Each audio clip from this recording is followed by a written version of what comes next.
Andhra Pradesh IT Minister Lokesh is addressing the Singapore Success Meet from Amravati. Let's watch it live. ఆయన 3 specific request చేశారు. దాంట్లో ఒకటి ఎన్ఎండిసితో ఒప్పందం కావాలి, మాకు ఎంఓయు అంటే రా మెటీరియల్ టైఅప్ కావాలి, మార్కెట్ ప్రైస్ మేము కడతాం కానీ ఎంఓయు కావాలి, స్లర్రీ పైప్ లైన్ ద్వారా రా మెటీరియల్ తీసుకురావాలి, ఇది ఒక్కటి మీరు చేయించగలితే మేము వస్తాం అని వాళ్ళు చెప్పారు. అది నేను పొద్దున గౌరవ ముఖ్యమంత్రి గారితో చర్చించిన తర్వాత ఆయన గ్రీన్ సిగ్నల్ ఇస్తే వాళ్ళు చెప్పాను, మీరు ఓకే అని చెప్పండి ఆంధ్ర రాష్ట్రానికి, మీ ప్రాజెక్ట్ మన ప్రాజెక్ట్ అవుతుంది, నేనేం తీసుకొస్తాం, అది మా బాధ్యత అని చెప్పాను. ప్రధానమంత్రి గారితో 3 సార్లు ఈ విషయం గౌరవ ముఖ్యమంత్రి చంద్రబాబు నాయుడు గారు చర్చించారు. అందుకే ఈరోజు భారతదేశంలోనే అతి పెద్ద స్టీల్ ప్లాంట్ ఆంధ్ర రాష్ట్రానికి వస్తుంది. త్వరలో అక్కడ శంకుస్థాపన అయిపోతున్నాం. 2029 ఎన్నికలు వెళ్ళే లోపల కమర్షియల్ ప్రొడక్షన్ కూడా వస్తుంది. రెండో ఉదాహరణ డేటా సిటీ. పెద్ద ఎత్తున hyper scalers data centres Andhra రాష్ట్రంలో ఏర్పాటు చేయాలంటే వారు భారతదేశంలోనే ఏర్పాటు చేయాలంటే వాళ్ళకి కొన్ని సందేహాలు ఉన్నాయి. Lawful interception, place of permanent establishment, retrospective taxation లాంటి కొన్ని కీలకమైన ఇష్యూస్ ఉన్నాయి. అది ఒక సంస్థతో మేము డిస్కషన్కి వెళ్ళినప్పుడు ఈ 4 మీరు రిజాల్వ్ చేయండి, ప్రాజెక్ట్ మేము విశాఖపట్నంలో పెడతామని చెప్పారు.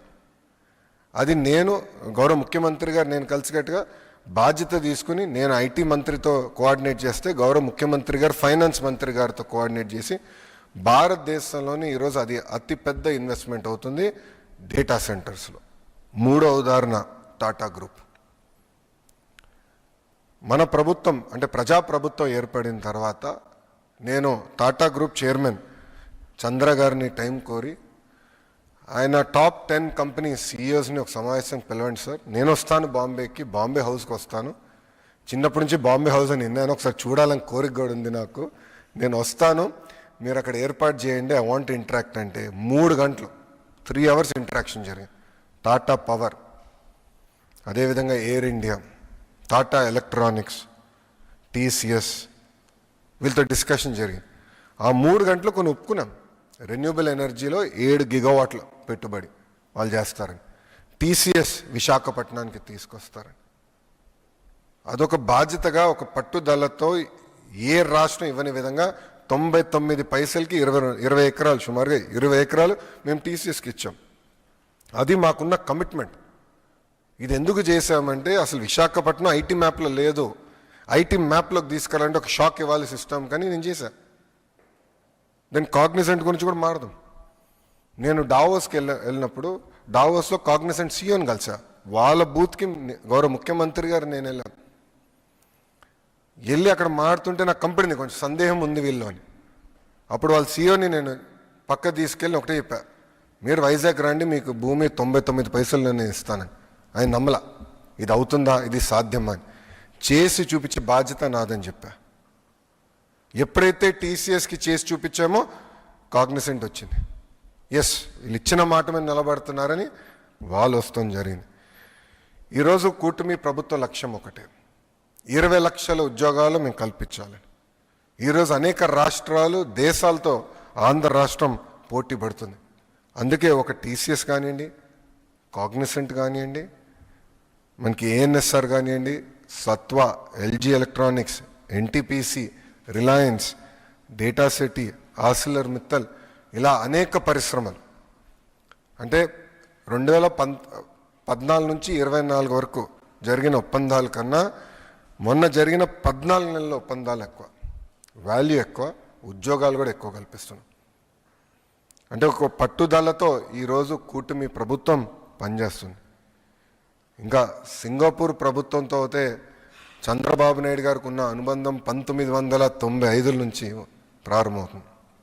ఆనాడు లీ క్వాన్ యూతో మొదలైన ప్రయాణం ఈ రోజున్న గౌరవ ప్రధానమంత్రి లారెన్స్ వరకు కూడా ఆ అనుబంధం ముందరికెళ్తుంది. అధికారంలో ఉన్నా అధికారం లేకపోయినా సింగపూర్ ప్రభుత్వం గౌరవ ముఖ్యమంత్రి గారిని ఎప్పుడు ఒక రెస్పెక్ట్ అనేది ఇస్తూ జరుగుతుంది. అందుకే సింగపూర్ డెలిగేషన్లో గౌరవ ముఖ్యమంత్రి గారి నాయకత్వంలో నారాయణ్ గారు, టీజీ భరత్ గారు, నేను అదేవిధంగా 5 ఐఏఎస్ అధికారులు మేము వెళ్ళాం. మా ప్రధాన లక్ష్యం రికార్డ్ని స్ట్రెయిటన్ చేయాలని. ఇది ఎందుకు నేను చెప్తున్నానంటే, కనీసం వాళ్ళతో మాట్లాడకుండా ఏకపక్షంగా ఒప్పందాలు రద్దు చేసి అవినీతి ఆరోపణలు చేసి ఆ సింగపూర్ కంపెనీని పంపించేశారు. ట్రాన్స్పరెన్సీలో సింగపూర్ దేశం టాప్ 5 కంట్రీస్లో ఉంటుందండి. అవినీతి అనే పదం అక్కడ ఉండదు, ఆ డిక్షనరీలో ఉండదు. ఇన్వెస్టిగేషన్ అనేది కూడా వాళ్ళకి ఉండదు ఆ డిక్షనరీలో.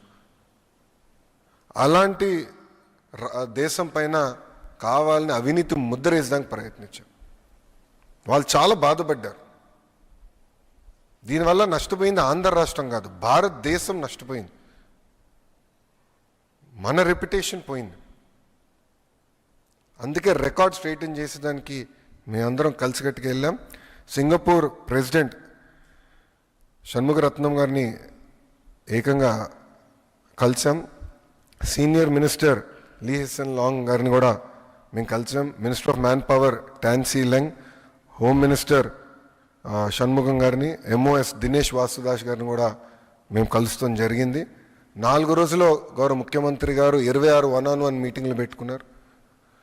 దాంతోపాటు ఫీల్డ్ విజిట్స్ కూడా చేశారు. నేను కూడా స్వయంగా 19 1-on-1 మీటింగ్లు పెట్టుకున్నాను. సుమారుగా 16 రౌండ్ టేబుల్స్ ఫీల్డ్ విజిట్స్ కూడా మేము చేస్తాం జరిగింది.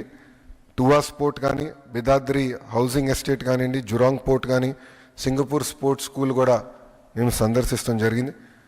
IT, electronics, defence, food processing, drones, green energy, ports, data centres, semi conductors, real estate సంబంధించిన వర్టికల్స్ కూడా మేము అక్కడ ఉన్న కంపెనీలతో కూడా మేము చర్చిస్తాం జరిగింది. సింగపూర్కి సావరెన్ ఫండ్స్ ఉంది. అంటే జిఐసి తమసేక్ అనేది సింగపూర్ సావరెన్ ఫండ్. అంటే సింగపూర్ ప్రభుత్వం ఆ కంపెనీస్లో పెట్టుబడి పెట్టి వాళ్ళ ద్వారా ప్రపంచవ్యాప్తంగా ఇన్వెస్ట్మెంట్స్ చేస్తారు. మన దేశంకి వచ్చేగల ఎయిర్టెల్లో వాళ్ళకి ఇన్వెస్ట్మెంట్ ఉంది. అదేవిధంగా క్యాపిటల్ ల్యాండ్ అంటే హైదరాబాద్లో పెద్ద ఎత్తున వాళ్ళు రియల్ ఎస్టేట్ డెవలప్మెంట్ చేసే సంస్థ, దాంట్లో కూడా వాళ్ళు పెట్టుబడి ఉంది. వాళ్ళ కంపెనీలు కూడా మేము కలుస్తాం జరిగింది. ఒక అండర్స్టాండింగ్తో 5 ఏళ్ళలో 45,000 కోట్ల పెట్టుబడి ఆంధ్ర రాష్ట్రానికి తీసుకొస్తామని మేము ఒక ఒప్పందం కుదుర్చుకున్నాం.